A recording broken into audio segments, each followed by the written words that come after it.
சொல்லுங்க, ஆண்டவரே நான் விசுவாசிக்கிறேன், ஆண்டவரே உம்முடைய மகிமையின் மூலமாக வெளியரங்கமாகட்டும், வெளிப்படுத்தும். நீ விசுவாசிக்கணும், அவ்வளவுதான். நீங்க பிரயாசம் பட்டு அதை பண்ணி இது அப்படி ஒண்ணுமே இல்லைங்க. விசுவாசிங்க. விசுவாசிக்கிறதுக்கு தான் இந்த ஸ்டெப் நான் சொல்லி கொடுத்தேன், ஞாபகம் இருக்கு பாத்தீங்களா?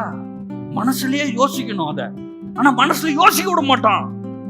என்ன சொல்வான்? நீ காய்கறி வாங்கிட்டியா, பருப்பு வாங்கிட்டியா, குக்கர் வந்து சாப்பாரு, தண்ணிய வச்சு ஆப்பாரு, அங்க போய் பில்ல கட்டினியா, மாமா கிட்ட பேசினியா, சித்தாப்பாட்ட பேசினியா, இதேதான். சும்மாவே உட்கார விட மாட்டான் அவங்கள. ஆனா சும்மா உட்காரணும். தாவீது ஞாபகம் வச்சுக்கோங்க, சும்மா உட்கார்ந்துட்டு இருந்தாரு, ஆடு மேய்ச்சிட்டு இருந்தாரு, அமைதியா உட்கார்ந்துட்டு இருந்தாரு. அவர் சொல்றாரு, ஆடை பாக்குறாரு.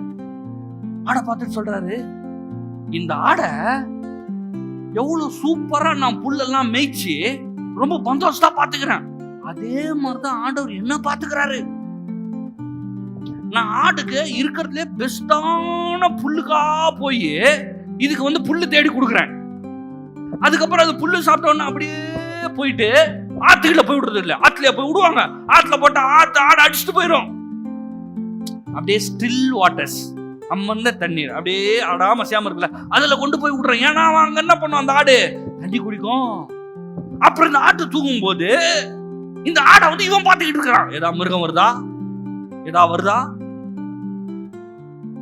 கோல் வச்சுக்கிறான் கையில. வல்லுநர்கள் என்ன சொல்றாங்கன்னா, இந்த மேய்ப்பர்கள் அந்த கோலை வச்சு எவ்வளவு பெரிய மிருகம் வந்தாலும் அடிப்பாங்களாம். இப்படி ஒரு வீசுனா ஒண்ணு அந்த மிருகம் செத்துரும், இல்லாட்டி கழுத்துல போய் அப்படியே மாட்டிக்கும். அவ்வளவுதான், ஒண்ணு இல்லாம ஆக்கிடுவானுங்க. இந்த கோல்ல வச்சுட்டு அவ்வளவு ஜிம்னாஸ்டிக்ஸ். இவர் சொல்றாரு, தாவீது இங்க பார், இந்த ஆடை பாத்துக்கிற மாதிரி கர்த்தரே நீரே மேய்ப்பரா இருக்கிறீர், என்ன நீர் பாத்துக்கிறீர். ஆடை பார்த்தா கூட அவனுக்கு என்ன ஞாபகம் வருது?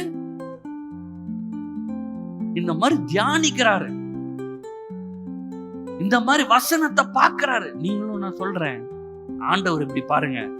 அதனாலதான் டன்னா வெள்ளி பொண்ணெல்லாம் கொட்டுறாரு. அதெல்லாம் ஒண்ணுமே இல்ல. அவர் சொல்றாரு, நீர் தான் கொடுத்தீரு, திருப்பி உமக்கே தரேன்ற.